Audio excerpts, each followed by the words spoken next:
Hello everyone, welcome to another video of The Marvelous Man.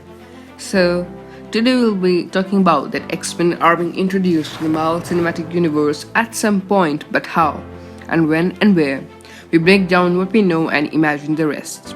As the Marvel moves into Phase 4 of the wild, successfully Marvel Cinematic Universe, the MCU finds itself in an interesting position. Thus, the studio has yet to announce any big crossovers on the scale of Avengers movie. That doesn't mean necessarily that there won't be crossovers, however, and if ingredient has to be involved, the X-Men.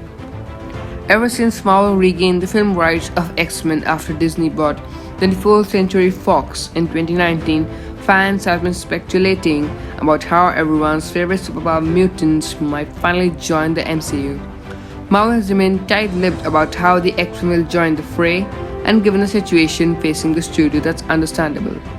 From 2000's X-Men to 2019's X-Men Dark Phoenix, Fox's long run of X-Men movies was ridiculously hit or miss, but there were enough films to forever cement certain elements in the viewers' minds like Hugh Jackman and definitive on-screen Wolverine. While we haven't any concrete announcements yet, there have been few clues as to what might lie ahead. Enough to speculate, certainly, because what we know is starting to look like we might begin meeting mutants sooner than later. Let's cover the first possibility of this video, that is X-Men in Disney. As we all know, Disney releases a lot of movies like Iron Fist, Luke Cage, and can also release X-Men in the MCU. Just go into depth of this possibility. Just look at this picture. This is a leaked picture from the set of The Falcon and the Winter Soldier, one on several Marvel TV series the studio is readying for Disney Plus, as the _geek_power puts together above. Whatever is being filmed here is set in Madripur, a key location in the X-Men comics. The Madripur has been called the Mos Eisley Cantina of X-Locales, or wretched hive of scum and villainy. The city is split in ridiculously wealthy district, high town, and desolately poor one, low town. So you can imagine what kind of social issues that might cause. Since it's an autonomous, well-defended island nation, villains like Kingpin use Madhipur to stash their riches. When Ogun actually shows up in the series remains to be seen, but whatever Marvel has planned, it seems clear that they are least working X-Men Easter eggs into the MCU as quickly as possible. And the Falcon and the Winter Soldier was originally supposed to debut this month until the coronavirus forced a delay. So we're due to some X-Hints very soon, which is encouraging even without cameos from actual mutants. These shows the movies look a lay of groundwork from X-Men's eventual cinematic homecoming. Now let's come to the second possibility of this video, X-Men in the Eternals. The Mandripur isn't the only X-Men location we've heard about. Another is rumored appearance of the Savage Land in the Eternals movie. Savage Land is another iconic location revealed to both X-Men and Avengers, located in Antarctica. Savage Land is a hidden land out of time where dinosaurs still roam and Tarzan-like hero named Khazar fights the good fight. It also happens to valuable resource of vibranium, an indestructible material that thus far has only been found in Wakanda. In the comics, the Antarctical vibranium functions a little differently, acting as a kind of anti-metal that melts other metals. Sounds interesting. There are a lot of rumors about how exactly the Savage Land could be worked into the Eternals and therefore MCU. One of the more interesting ones, the Marvel is planning to develop a full-blown Savage Land film in Phase 6, which would feature X-Men villains in Sauron and Mr. Sinister. Now let's cover the third possibility of the video, X-Men in the Captain Marvel 2. And it's here we get a better idea if MCU could introduce X-Men. With an X-Men benchmark like Savage and potentially geared in Phase 6, that would mean we'd probably get at least another X-Men film beforehand, so we're familiar with the team before they venture into such a place, say in Phase 5. Phase 5 also happens to be when Captain Marvel 2 is scheduled to release on July 8, 2022.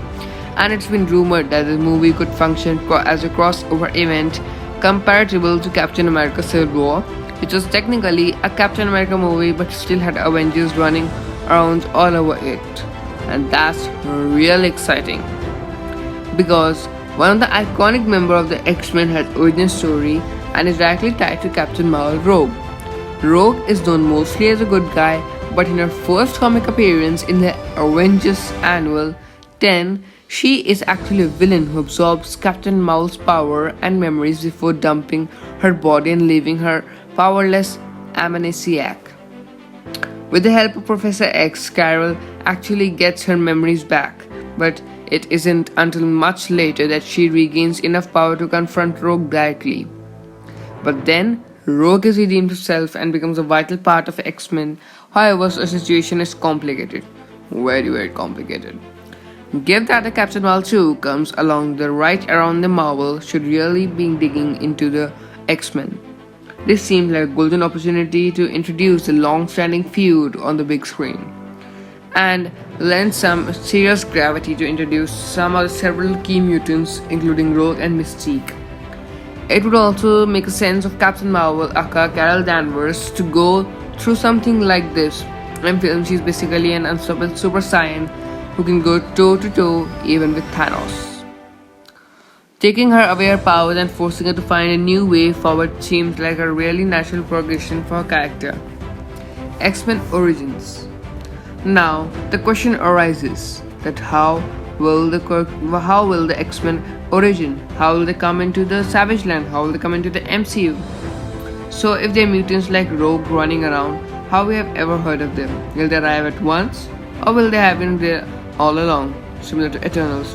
We don't have much in the way of answer to this question. Disney is silent and rumor mill is dry. But with the inclusion of places like Madripur and Savage Land, it seems to reason that mutants could have been hiding somewhere. After all, a major theme of X-Men comics is that mutants aren't accepted by many people, so they're using to laying low. The biggest hole in the theory is that hard to imagine superpowered people sitting out war with Thanos. But there are stranger things what happened. Maybe they come sort of non-participation agreement or bidding studio contract. There are other possibilities. In comics, the original mutant gene has been tied to Celestials, a group of extremely old entities with mysterious powers. We've already met one in MCU, Peter Quill's father Ego, the Guardian of the Galaxy Volume 2. It is possible that Marvel could use these beings to introduce X-Men. After all, Celestial have already been confirmed to play a part in the Eternals movie, which starts to make this theory that pretty compelling. And of course, Marvel could always go weird and would introduce the X-Men in a way that we haven't thought of. Maybe there was someone fallout from the Infinity Stone madness of the Endgame. Perhaps it traps reality or alters the human gene pool, creating the mutants. Or maybe some people came back from the snap with powers they didn't have before it happened. The possibilities are endless. That brings us to last and the most important piece of the puzzle, Wanda Maximoff, aka Scarlet Witch. In the comics, Wanda is a mutant, but because of right issues, Marvel hasn't been able to call her one, at least not yet. She also has the power to wrap reality, and it looks like we're going to see that in action in our upcoming Disney series WandaVision. As usual, we don't have all the details, but this shows like it take place a least party of some kind of 1950s suburbia world. We are guessing Wanda uses her power intentionally or unintentionally to wrap reality so she can live in a dead robot boyfriend Vision. But what consequences will come from the wrapping reality like this? So guys, this was the video which tells us how X-Men would enter the Marvel Cinematic Universe. MCU is not complete without X-Men and X-Men are not complete without MCU. So let's see how MCU brings the X-Men into. So that's all for now. If you have any fact related to this video, let us know in the comment box, and don't forget to like this video and share with your friends and family and subscribe my channel. That's all for now. This is the Marvelous Man and you are my audience. Thank you and have a nice day.